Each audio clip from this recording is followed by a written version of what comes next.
Hello everyone. I hope कि आप सभी अच्छे होंगे और आपके आईबीपीएस आरआरबी क्लर्क और जो ऑफिसर स्केल की वैकेंसीज निकली हुई हैं और 1 जुलाई से आईबीपीएस के नेशनलाइज्ड बैंक जो कंडक्ट कराते हैं एग्जाम्स, उनके लिए भी आपकी प्रिपरेशन अच्छी चल रही होगी। देखिए, बहुत सारे मैसेजेस, बहुत सारे कमेंट्स मेरे पास आ रहे हैं। स्पेशली इंग्लिश की बहुत सारे स्टूडेंट्स पूछ रहे हैं आईबीपीएस के लिए इंग्लिश की प्रिपरेशन कहाँ से की जाए।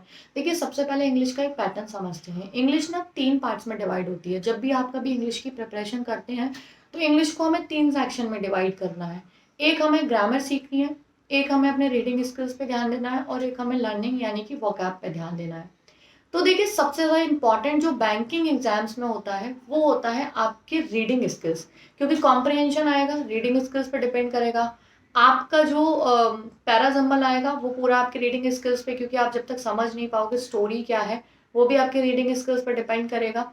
और जो क्लोज टेस्ट आता है वो भी पूरा आपको रीडिंग स्किल्स पर डिपेंड करेगा।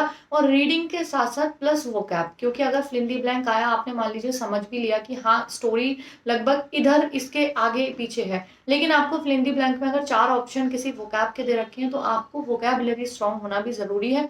और रीडिंग स्किल्स कहीं ना कहीं डिपेंड करते हैं आपके वोकैब पे। अगर आपको सारी जितनी भी वोकैबुलरी है उसका मीनिंग पता है तो आप उसका जो अर्थ है पूरा कॉम्प्रिहेंशन का वो बहुत ईजिली समझ लेंगे।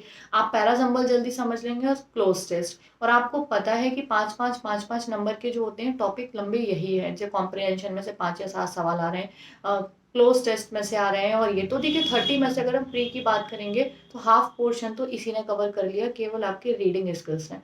फिर बचे हुए एंटोनिम्स, सिनोनिम्स और इडियम फ्रेजेस, सेंटेंस इंप्रूवमेंट में भी इडियम फ्रेजेस पूछ लेते हैं। तो बाकी बचा जो पोर्शन हुआ वो आपका लर्निंग पोर्शन हुआ, यानी कि याद करने के लिए।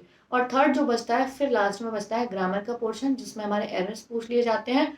और सेंटेंस इंप्रूवमेंट में भी कई बार हमें कुछ वोकैब्स की ज़रूरत होती है और कुछ आपको जो ज़रूरत होती है वो ग्रामर की होती है।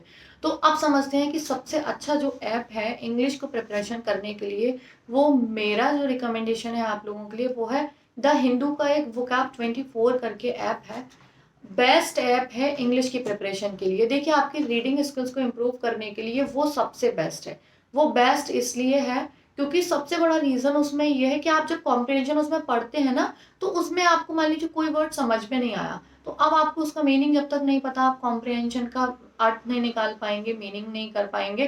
तो उसमें आप टैप करेंगे ना किसी भी वर्ड पे, तो उसका नीचे हिंदी इंग्लिश दोनों में मीनिंग प्रॉपर लिख के आ जाएगा और वो आपको प्रोनाउंस करके भी बताएंगे। यानी आपके एक पूरी, आपने पूरा कॉम्प्रिहेंशन पढ़ा, सोचिए कितना ईजी है कि आपने जहाँ भी टैप किया वहाँ पे आपको बताया जा रहा है ये इसका मीनिंग है, तो आप कॉम्प्रिहेंशन पढ़ने में इंटरेस्ट आने लगेगा। अभी क्या होता है, किसी मीनिंग पे अटके, पहले डिक्शनरी में देखा फिर उस मीनिंग को, वहाँ आपको कोई भी ज़रूरत नहीं है। बाकी आपको error, vocab, root words, tricks याद करने की, क्विज, ये सारी एवरीथिंग, सारा पैकेज आपको उस ऐप में मिल जाएगा।